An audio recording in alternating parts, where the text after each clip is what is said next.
Hello les filles, comment allez-vous de là où vous êtes sur la planète? J'espère que vous allez bien. Et aujourd'hui, j'ai envie qu'on parle de votre cœur parce que c'est souvent un sujet qui n'est pas abordé en ce qui concerne la population féminine et on a bien tort de ne pas l'aborder parce que souvent quand on en parle, c'est un petit peu trop tard. Alors quand je parle du cœur, je parle vraiment de l'organe, hein. Pour une fois, on peut parler du cœur et voilà, il y a plein d'axes pour aborder le cœur. Mais là, je parle bien du cœur là qui bat dans la poitrine. Et pourquoi je vais vous parler de ça aujourd'hui? Parce que très peu de personnes ont conscience qu'à partir de la ménopause, il y a plein de choses qui vont changer par rapport au cœur et très peu de femmes sont au courant. En fait, ce qu'il faut savoir, c'est que tant qu'on sécrète nos hormones, on va dire les femmes sont quand même protégées, sont plus ou moins mises à l'abri des maladies cardiovasculaires. Si on compare deux groupes de population du même âge, les hommes et les femmes, clairement, avant 50-55 ans, la population à risque, c'est quand même les hommes. Vous avez dû vous en rendre compte autour de vous. Le risque d'infarctus, le risque d'AVC touche quand même beaucoup plus les hommes. Et il y a quelque part quelque chose qui vient fausser, qui a créé une croyance qui dit que les infarctus et les AVC touchent plus les hommes, donc les femmes se sentent un peu à l'abri. Alors, c'est vrai et c'est faux. C'est complètement vrai avant la ménopause parce que effectivement, on a, nous, la chance d'avoir une forme de protection parce que tant qu'on sécrète nos hormones, eh bien, comme ces hormones ont tendance à apporter de la flexibilité aux artères, aux vaisseaux d'une façon générale, eh bien oui, on a moins de risques cardiovasculaires. Mais ce qu'il faut prendre en considération, c'est que après la ménopause, eh bien justement, on n'est plus protégé de la même façon. Et ce que les gens ne savent pas, c'est qu'à partir de ce moment-là, sur deux groupes de population du même âge, mais de sexe opposé, bien, on a exactement le même risque cardiovasculaire que les hommes. Donc souvent, les femmes, quand elles arrivent à la ménopause, elles pensent à surveiller leur ostéoporose, surveiller tout un tas de choses, mais elles ne vont pas se sentir concernées par un risque cardiovasculaire quelconque. Alors que, eh ben, il est là, il existe, il est probant, et les chiffres sont là pour le dire. Alors, cardiovasculaire, ça veut dire quoi? C'est que d'un côté, le côté cardiaque, c'est-à-dire que le risque d'infarctus, il est le même que les hommes du même âge, déjà. Et il va être d'autant plus accéléré que on sait très bien que toute présence de cellules adipeuses, de graisse, pour ne pas la nommer, sur la partie plutôt haute du corps, va favoriser le risque d'accident cardiaque. Et à la ménopause, on ne va pas se mentir, c'est quand même souvent ce qui se passe, c'est-à-dire qu'on va avoir la taille qui s'épaissit, et ça, indépendamment du côté esthétique qui ne nous plaît pas, il y a aussi le risque cardiaque qui rentre en ligne de compte parce que c'est exactement ce genre de graisse qui va favoriser le risque cardiaque, donc essentiellement de l'infarctus. D'où la raison de s'inquiéter, enfin de s'intéresser en tout cas à cette fameuse graisse nouvelle qui vient de s'installer au niveau de la taille et du ventre.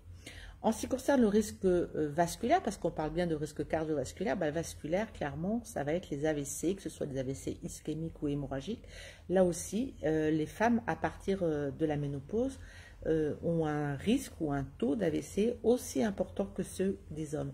Alors c'est un peu, on connaît, en plus les femmes, elles connaissent à peu près les signes des AVC, elles sont capables de les reconnaître chez leur conjoint, elles vont être attentives, mais n'oubliez pas de les reconnaître chez vous parce que clairement les risques d'AVC chez la femme ménopausée, quand on commence à voir dès les premiers signes, le temps est vraiment super important parce qu'il est vraiment possible de pallier, de conjuguer et si on intervient très très vite. Donc soyez vigilantes par rapport à ça, chez vous ou chez d'autres femmes et bien sûr chez les hommes évidemment, mais ne négligez pas ce risque-là qui est carrément le même que ceux des hommes sur la même tranche d'âge.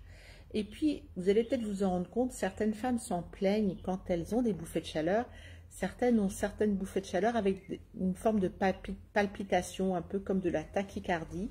Ça, c'est aussi un signe qui va dire que y a des modifications intrinsèques, puisque c'est des choses qu'elles n'avaient pas avant. Donc, c'est des femmes qui auront plutôt intérêt à aller se faire surveiller. Et quand on arrive dans cette phase de ménopause, eh bien, une consultation chez son cardiologue peut s'imposer. Ça va dépendre également de votre histoire familiale, ça va dépendre des ressentis que vous avez, ça va dépendre si, bien sûr, vous cumulez d'autres facteurs de risque, à savoir si vous avez de l'embonpoint, si vous avez du stress, si vous fumez, si vous connaissez parfaitement tous les facteurs de risque qui s'accumulent, sauf que il y en a un nouveau qui vient d'arriver, c'est celui d'être en ménopause, parce que clairement, la ménopause, ça veut dire que vos vaisseaux vont être moins flexibles, plus propices à capter des plaques d'athérome, donc plus propices à créer des infarctus et plus propices aussi à éventuellement vivre des AVC ou des accidents, on va dire, vasculaires d'une façon générale. Donc, c'est un aspect de la chose qu'il ne faut pas négliger. Et je me rends compte autour de moi, quand j'en parle, très peu de femmes ont conscience de ça, très peu de femmes ont connaissance du fait qu'elles doivent aussi se faire suivre de ce côté-là, surtout s'il y a une histoire familiale qui montre qu'il y a quand même une tendance dans la famille à faire ce genre d'accident.